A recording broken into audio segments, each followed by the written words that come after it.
Endlich liege ich im Bett. Die Nase meiner vierbeinigen Retterin schnüffelt an meinem Ohr. Sie gibt mir Ruhe und Sicherheit. Ihr Kopf liegt auf meinen Schultern. Ihre treuen Augen sagen, alles ist gut, ich bin bei dir. Ich helfe dir, wo ich kann. Und so kann ich endlich einschlafen. Ich heiße Petra, bin 57 Jahre alt und vor 10 Jahren war meine Welt noch in Ordnung. Ich lebte in Brandenburg und besaß dort einen Reiterhof. Egal ob Familie, Kinder oder Kindergruppen, alle waren auf Petras Reiterhof herzlich willkommen. Wochenende, Feiertage und Urlaub waren Fremdwörter für mich. Ich liebte die Kinder, den Hof, die Arbeit und die Tiere. Ich hatte alles im Griff. Kochen, Reiten, Büro, Tiere. Es war eine schöne, aber auch sehr schwere Arbeit. Doch mit der Zeit merkte ich, dass etwas nicht stimmte. Das Laufen fiel mir immer schwerer. Ich schaffte all meine Arbeit nicht mehr und musste den Hof verkaufen. Petras Reiterhof war nun Geschichte. Meine Beschwerden häuften sich, genauso wie meine Arztbesuche. Vor 3 Jahren erhielt ich dann die Diagnose ALS. Seitdem sitze ich im Rollstuhl. Ich musste mich sehr umstellen, von einer Powerfrau zum Pflegefall. Wie sollte mein Leben nur weitergehen? Für mich war klar, ich wollte meine Assistenz in die Pfoten eines Hundes legen. Und dann trat Honey Bee in mein Leben. Eine Labradorhündin mit einem Blick zum Verlieben. Ein Hund voller Arbeitseifer, der mir jeden Wunsch von den Augen abliest.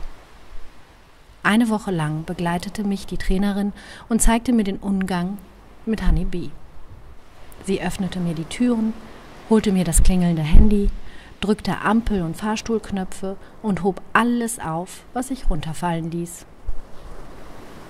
Wir lebten erst 5 Tage zusammen, als ich abends um 22:30 Uhr ins Bett gehen wollte. Zu diesem Zeitpunkt lebten wir alleine. Ich konnte mich noch selbst aufstellen und 2 bis 3 Schritte laufen.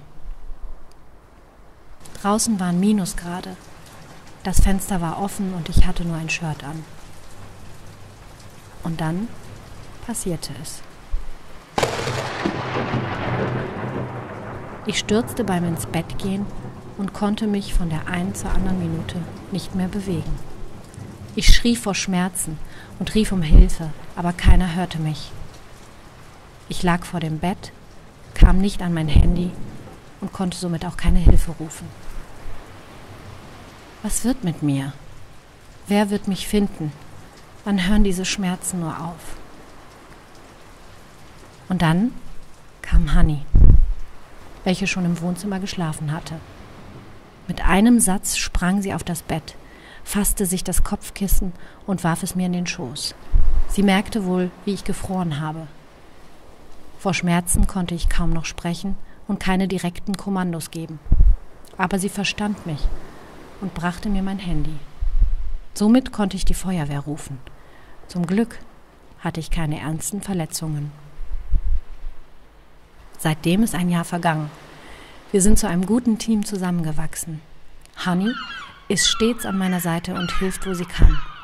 Ein Blick von ihr und meine Seele blüht auf. Trotz dieser niederschmetternden Diagnose ALS genieße ich jeden Tag. Honey öffnet nicht nur Türen, sondern auch Herzen.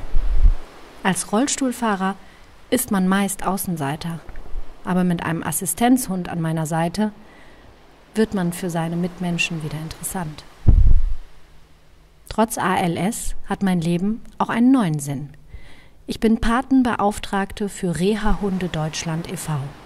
und hoffe, viele Paten für Welpen zu gewinnen, welche dann später als Assistenzhunde uns zur Seite stehen. Die Assistenz in die Pfoten eines Hundes zu legen, war die richtige Entscheidung für mich.